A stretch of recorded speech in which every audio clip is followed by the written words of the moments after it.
High backcountry.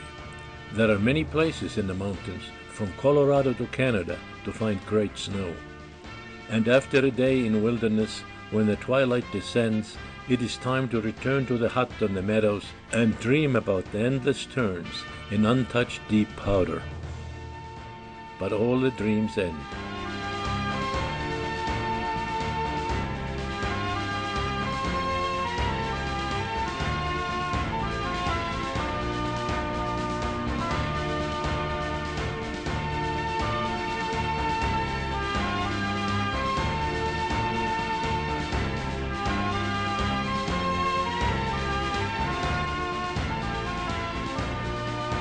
It is spring.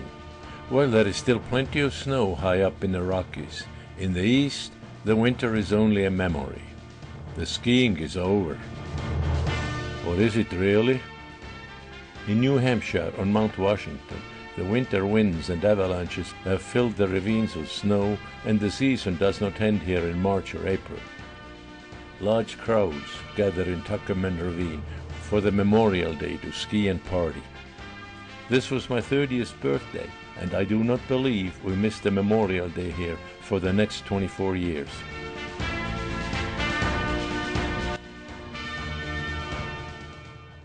The walk up starts from Pinkham Notch.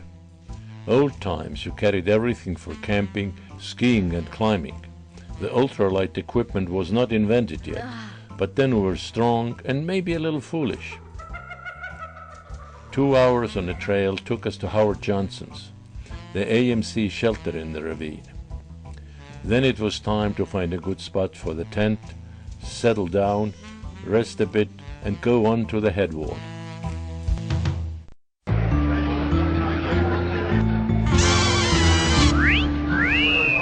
Okay, let's do it.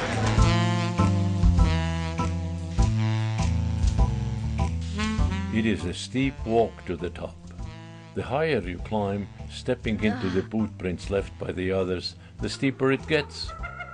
But if somebody above you slips, it can be a long, long way down for everybody, and you have to start all over. Bye-bye. Boom, boom, boom. Well, a few brave souls are climbing back up again to meet the ultimate challenge.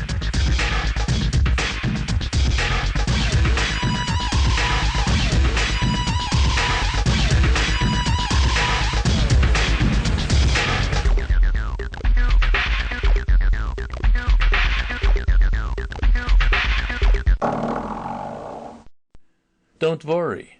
There is always somebody at the lunch rocks ready to catch you and applaud. The longer the fall, the louder the applause.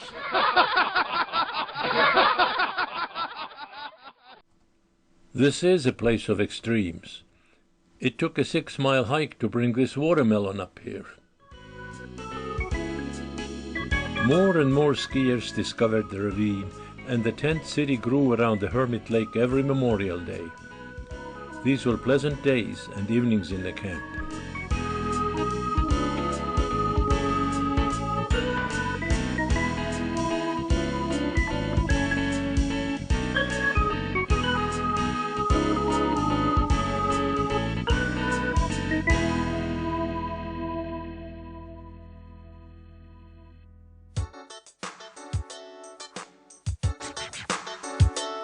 Skiing was not the only reason to go to Mount Washington. Next to Tuckerman Ravine, the Pinnacle Ridge in Huntington was a nice rock climb, and we always spent a day there. The route up the ridge had some difficult moves, but it was well protected and very enjoyable.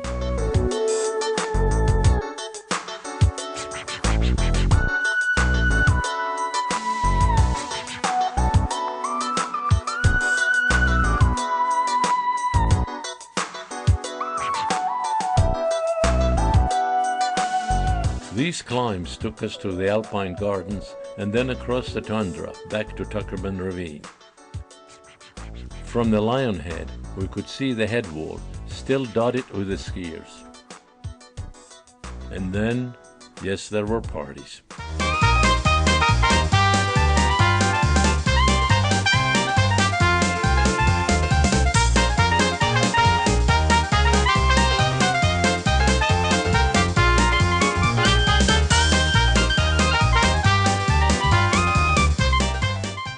group did not look like a glossy ad for high-tech equipment, but we always returned with great memories.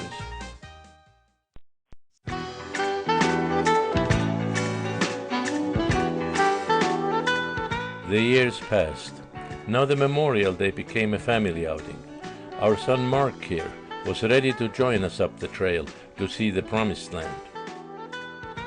He started with a heavy pack and skis, but soon discovered that a lighter load would be much better for this 2-hour walk.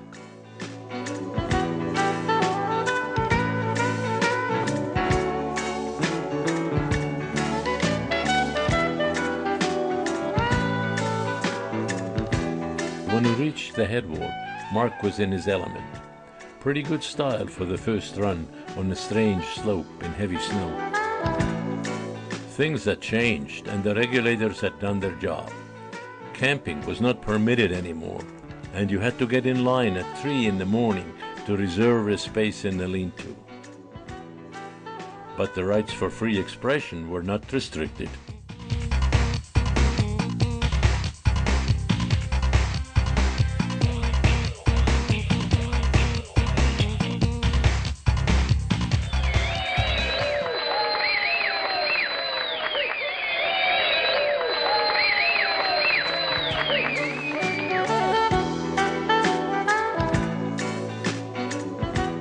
Our favorite run in Tuckerman's was a left gully.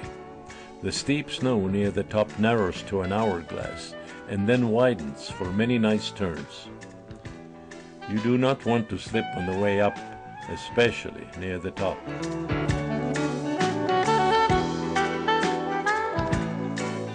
After you reach the Alpine Gardens, the view opens up to Mount Washington's summit. You rest a few minutes, then gather all your courage you may find and push off. It does not take long to get down.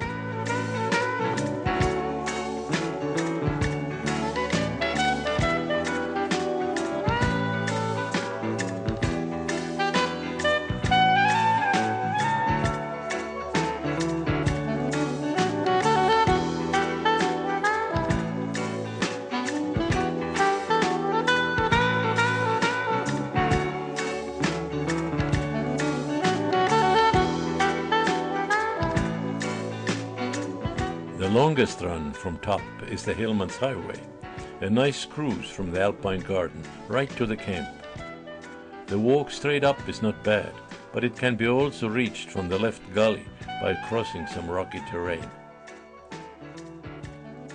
It is a beautiful run for the end of the day.